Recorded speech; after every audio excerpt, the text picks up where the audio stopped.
Welcome to Gripping Tales. Are you ready for today's video? It starts now.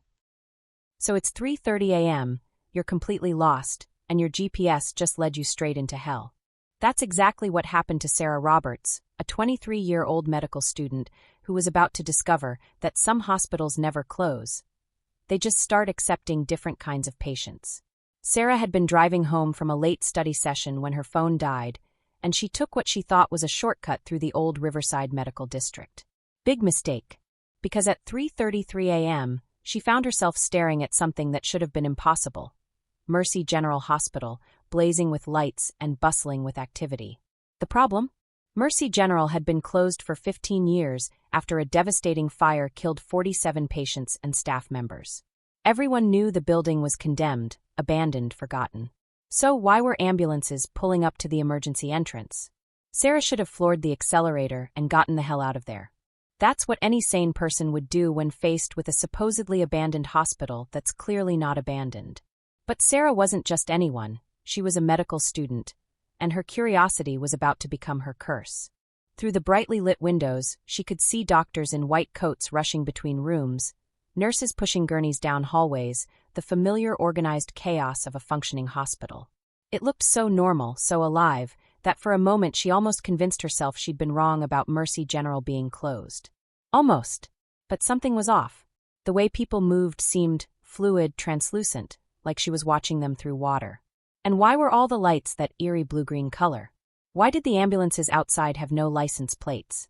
Against every survival instinct screaming in her brain, Sarah parked her car and walked toward the automatic doors.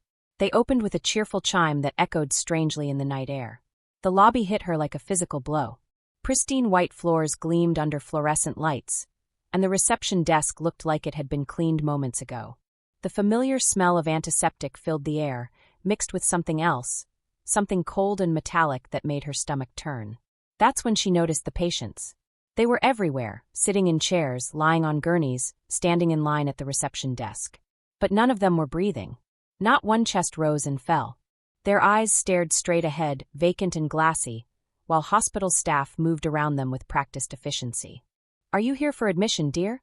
Sarah spun around to face a nurse with kind eyes and a warm smile. Except her eyes weren't quite there. They were hollow sockets filled with shadow, and her smile never wavered, not even when she tilted her head at an unnatural angle. I think I'm lost," Sarah whispered. "Oh, nobody gets lost on their way here, sweetie," the nurse said, her voice echoing from somewhere deep inside her chest. "Everyone who arrives at 3:33 a.m. is exactly where they need to be." That's when Sarah understood with bone-chilling clarity. She wasn't in a hospital that treated the living. This was where the dead came for their eternal care. Every patient was a corpse, perfectly preserved but undeniably deceased. The staff moved with ghostly precision, performing procedures on bodies that would never heal, administering medications that would never work, maintaining the illusion of medical care in a place where healing was impossible. "Room 237 is ready for you," the nurse continued, producing a clipboard from thin air. "Just sign here, and we'll get you settled in for your permanent stay." Sarah's medical training kicked in, and she recognized the signs. The unnatural stillness, the waxy skin, the complete absence of any vital signs. These people were dead. All of them. And they wanted her to join them. "I need to leave," Sarah said, backing toward the doors. But the doors didn't open. The cheerful chime was gone, replaced by the solid thunk of locks engaging. "Oh dear," the nurse said, her smile stretching wider than any human mouth should. "Visiting hours don't start until sunrise. Until then, you're our guest." What followed were the longest hours of Sarah's life. She was trapped in a fully functioning hospital where the dead received treatment they didn't need from staff who should have been buried decades ago. Every corridor she ran down led to another ward filled with corpses sitting patiently in wheelchairs, waiting for appointments they would never keep. The ghost doctors tried everything to make her comfortable. Dr. Patterson, who had died in the original fire, kept insisting she needed surgery for a condition she didn't have. Nurse Williams, whose charred uniform still smoldered around the edges, prepared injection after injection of medications that would put Sarah to sleep forever. "Just one little shot, honey," she'd coo, approaching with a syringe filled with liquid darkness. "Then you can rest with us. Forever and ever." Sarah realized with growing horror that this was how Mercy General maintained its patient roster.